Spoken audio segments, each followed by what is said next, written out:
sahabat Alia mungkin beberapa tahun yang lalu banyak banget kabar gitu ya, artis banyak yang hijrah gitu. Ada juga beberapa dari sekitar kita gitu, oh ternyata mereka itu sudah hijrah. Tapi yang paling sulit ternyata adalah istiqomah. Nah, langsung saja kita ngobrolin tentang istiqomah bersama Ustadz Suharyo AP.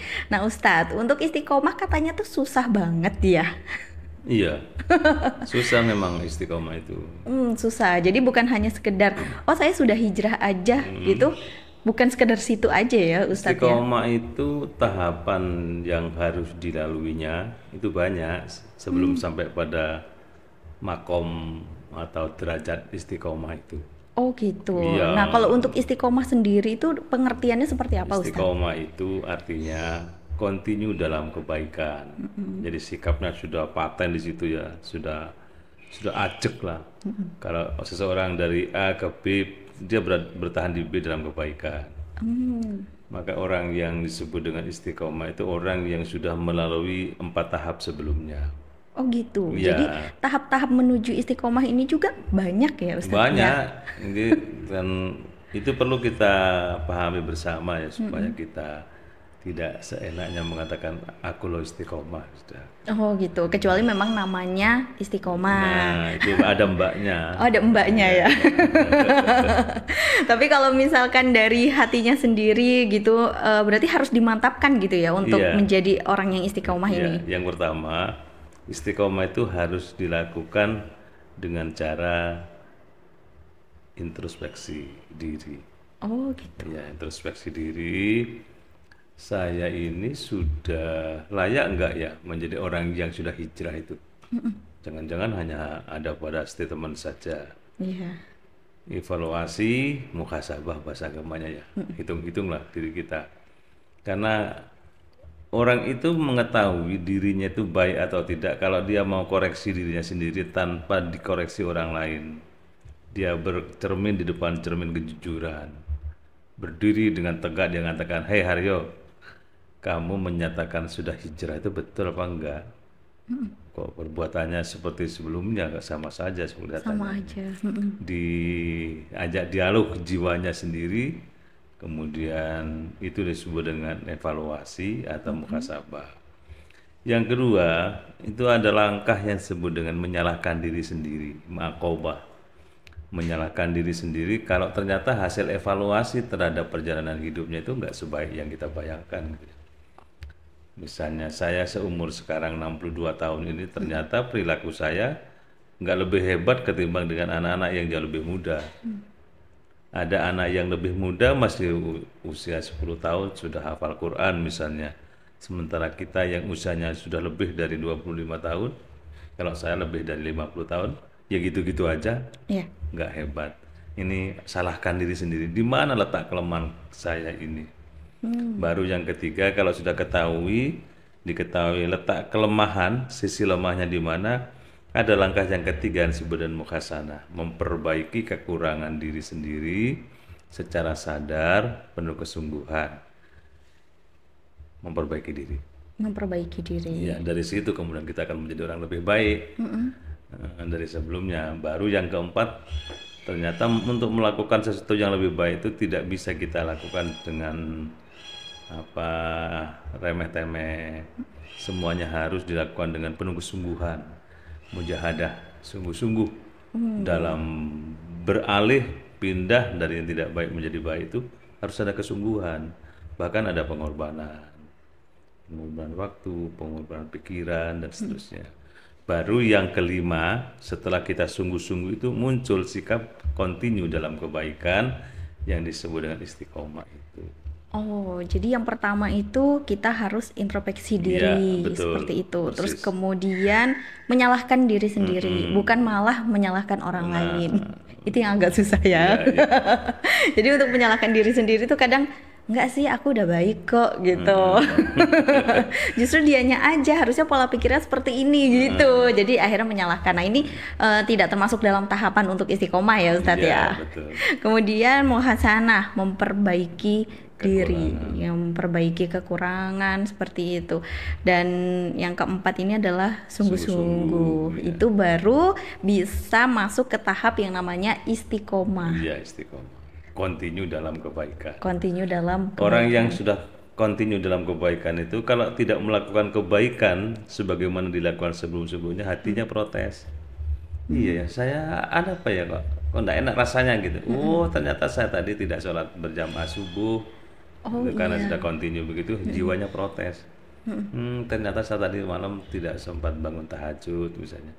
Karena sudah istiqomah. Orang yang istiqomah itu gampangnya bahasa Jawa itu ketagihan. Ya, ketagihan dalam berbuat baik itu. Kalau tidak melakukan kebaikan, jiwanya protes.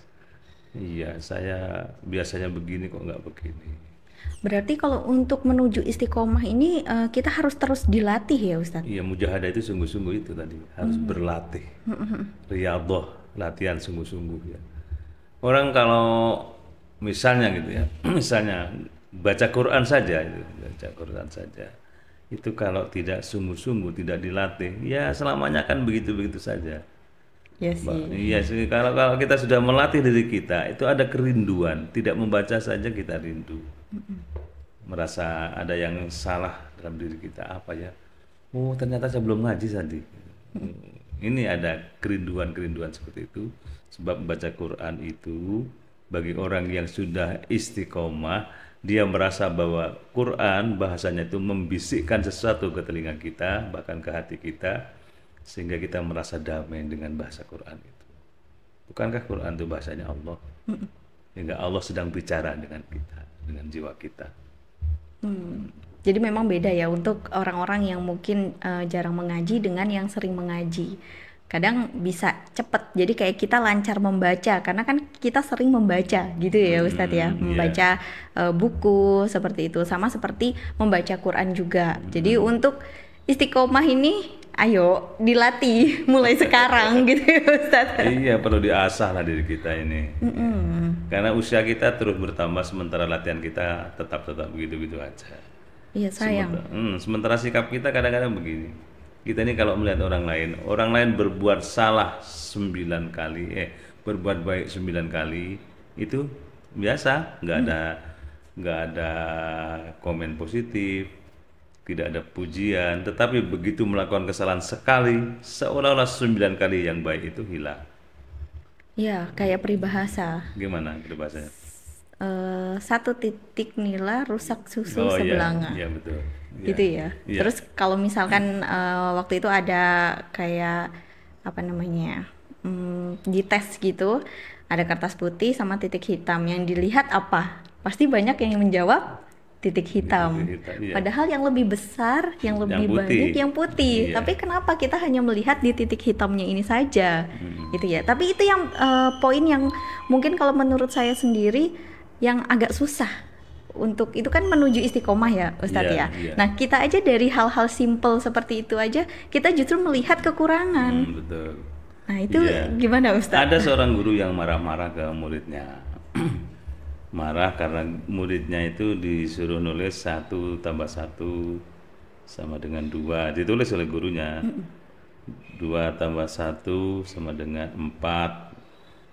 3 tambah 1 sama dengan 4. 4 tambah 1 sama dengan 5. Semuanya betul. Yang satu nomor 2 tadi, 2 tambah 1 sama dengan 4. Muridnya ketawa terbahak-bahak gara-gara kesalahan gurunya yang cuma 1.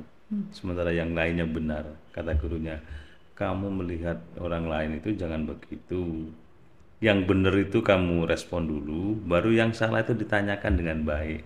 Tidak membuli orang karena kesalahan sedikit seolah-olah seluruhnya menjadi salah. Dalam kehidupan bermasyarakat kadang-kadang begitu. Kita kalau salah sedikit saja, jadi gunjingan. Iya. Iya kan? Padahal kita sudah berusaha baik gitu ya Ustadz Berusaha ya. baik, hati-hati. Kita sudah pokoknya kalau bisa jangan salah. Tapi begitu salah, semua kebaikan yang kita lakukan seolah-olah tidak ada artinya apa-apa. Iya. Jadi akhirnya menuju istiqomah ini ya banyak cobaan. Iya nggak sih Ustadz? Iya, banyak cobaan, kemudian kita harus sungguh-sungguh, baliknya lagi kesungguhan itu ya. Karena kalau kita tidak sungguh-sungguh, kebaikan itu berat. Untuk bisa berbuat baik, continue dalam kebaikan itu berat. Dan rasa berat itu akan dikikis pelan tapi pasti kalau kita ada semacam latihan terus-menerus. Di rumah juga begitu, rumah tangga kita ini kalau tidak biasa memuji pasangan hidup kita, ya selamanya akan enteng-enteng aja. Bahkan kita enak saja menyalahkan pasangan hidup kita gitu ya. Iya, iya, iya. Ya, sekali-kalilah puji. Terima kasih Mas sudah jadi imam saya gitu. Terima kasih sudah jadi orang terbaik di rumah ini. Nggak tahu di luar. Iya. Kadang kalau misalkan pasangan gitu ya di rumah nggak pernah dipuji, sekalinya puji itu akhirnya pasangannya menganggap bahwa wah ada sesuatu nih, Karena pasti tidak habis pernah. beli apa nih gitu. Ya, karena sepi pujian hidupnya kan. Iya. Sepi pujian. Padahal ada trik untuk menaklukkan hati pasangan hidup itu, pujilah dia. Nah itu. Puji, kalau caranya meminta sesuatu jangan kasar. Misalnya awali dengan kalimat yang menghibur, Mas I love you gitu. Wis. Ya ini saya baru kasih contoh sudah is kan gitu. Iya, soalnya nggak pernah Ustaz. Mas I love you, sayang uangnya sekarang habis gitu. Oh Iya, gitu. ada modus di situ. Iya, iya ya. benar-benar. Berasnya habis. Berasnya habis, berasnya naik. Jadi sekalian ya Ustadz Iya, ya. Oke. Suami akan merasa bangga memberikan dompetnya ke istrinya walaupun mungkin dompetnya kosong. Kalau kosong itu yang jadi pertanyaan.